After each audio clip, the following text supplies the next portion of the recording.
విచిత్రం ఏంటంటే చేయకపోతే ఏమో ప్రైవేటీకరణ అని మీరే అడుగుతారు, ఇస్తే ఏమో ప్రజల డబ్బు వృధా చేస్తాను అన్న. ఒక మాట, విశాఖ ఉక్కుకి చాలా ఎమోషనల్ అటాచ్మెంట్ ఉంది ఆంధ్ర రాష్ట్ర ప్రజలకు. ఆనాడు విశాఖ ఉక్కు ఆంధ్రుల హక్కు అని ఎంతోమంది త్యాగాలతో విశాఖ ఉక్కు ఏర్పడింది. కొంతమంది అధికారుల ఇన్ఎఫిషియన్సీ వల్లనే, మళ్ళీ ఐఎమ్ రిపీటింగ్, కొంతమంది అధికారుల ఇన్ఎఫిషియన్సీ వల్లనే ఆ ఉక్కు ఫ్యాక్టరీ ఇలాంటి పరిస్థితికి వచ్చింది. లేదంటే it is one of the highest profit making. విశాఖకున్న టెక్నాలజీ కూడా అద్భుతమైన టెక్నాలజీ అన్న. నేను హైదరాబాద్లో ఇల్లు కట్టుకున్నప్పుడు విశాఖ స్టీలే వాడా. ఇప్పుడు అమరావతిలో ఇల్లు కట్టబోతున్నా, విశాఖ స్టీలే వాడతా. ఎందుకంటే నాకు నమ్మకం ఉంది ఆ స్టీల్ మీద. క్వాలిటీ, ఒక్క నిమిషం వినండి కూర్చోండి, క్వాలిటీ పైన నాకు నమ్మకం. అంటే అంత మంచి టెక్నాలజీ ఉంది విశాఖ. కొంతమంది లీడర్షిప్ వల్ల దెబ్బతిన, అది నిర్మలా సీతారామన్ గారితో కూడా చర్చ జరిగింది. పకడ్బందైన లీడర్షిప్ని మేము తీసుకొస్తాం, దాని దారిలో పెడతాం, డివిడెండ్ ద్వారా ఉద్యోగాల ద్వారా మళ్ళీ దేశాన్ని తిరిగి మేము డబ్బులు ఇస్తాం. ఓకేనా? పాపం మీ వాళ్ళకి చోట్ల గారిపోతున్నాయి. ఒక్క నిమిషం, మళ్ళీ సమాధానం చెప్పొస్తే పారిపోయారని మీరే రాస్తారు. బాగండి, చెప్పండి సార్. సారీ, రిపీట్ చేయండి సార్. సాయిరెడ్డి గారు ఏమన్నారండి?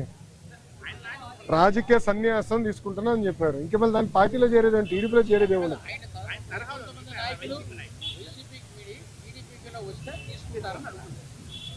అది case by case we will decide. ఎందుకంటే మా కార్యకర్తలను ఇబ్బంది పెట్టిన నేను ఎందుకు తీసుకుంటా? మా కార్యకర్తల పైన కేసులు పెట్టిన ఎందుకు తీసుకుంటా? అరే నా పైన కూడా కేసులు ఉన్నాయి స్వామి. ఎస్సీ ఎస్టీ కేసు ఉంది నా పైన, అటెంప్ట్ మర్డర్ కేసు ఉంది. అవన్నీ ఇప్పుడు జరుగుతున్నాయి కదా సార్.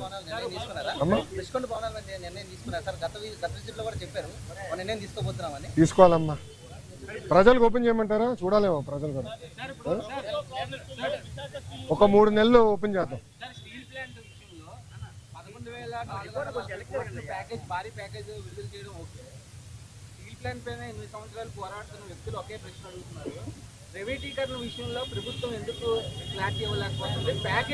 స్వామి ఒక్క నిమిషం, ఇంకా ఎన్నిసార్లు చెప్పాలి స్వామి? ఐఎమ్ సారీ, ఒక్క నిమిషం.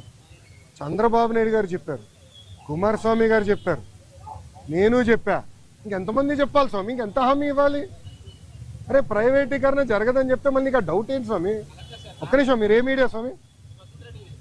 ఒక్క నిమిషం, మీరు కొంచెం చదవాలి స్వామి. ప్రైవేటీకరణ జరగదని చెప్పిన తర్వాత ఇంకేం డౌట్ స్వామి? నేను స్ట్రైట్ క్వశ్చన్ మిమ్మల్ని అడుగుతున్నా.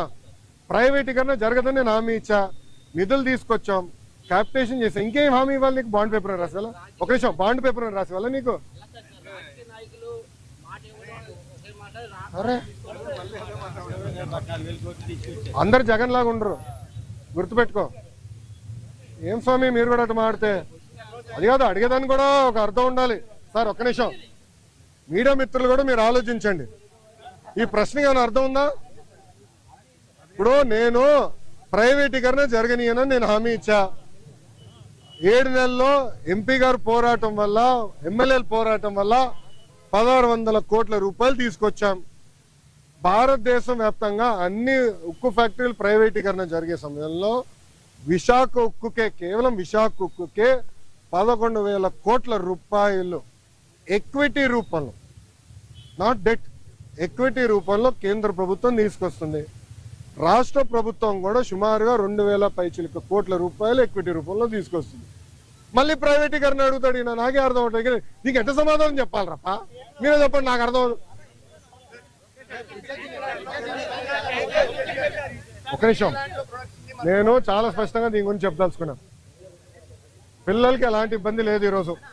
ఎందుకంటే డైరెక్ట్ యజమాని అకౌంట్లో మేము వేస్తామని హామీ ఇచ్చాం. రైట్, ఆల్రెడీ ఫైనాన్స్ కూడా కేటాయించాం. ఓన్లీ ఇష్యూ ఏంటంటే కేంద్రం నుంచి దళితులకి కేంద్రం నుంచి డబ్బులు వస్తామా, అది లింకింగ్ ప్రాసెస్లో అయిపోతుంది, త్వరలో రిలీజ్ అవుతుంది. సో డైరెక్ట్ అకౌంట్లో వేస్తాం. ఎవరు పిల్లల అకౌంట్, తల్లిదండ్రులకి ఎలాంటి ఇబ్బంది లేదు, వాళ్ళని పిల్లలు చదివించుకోవచ్చు, యజమాని అకౌంట్లో వేస్తాం.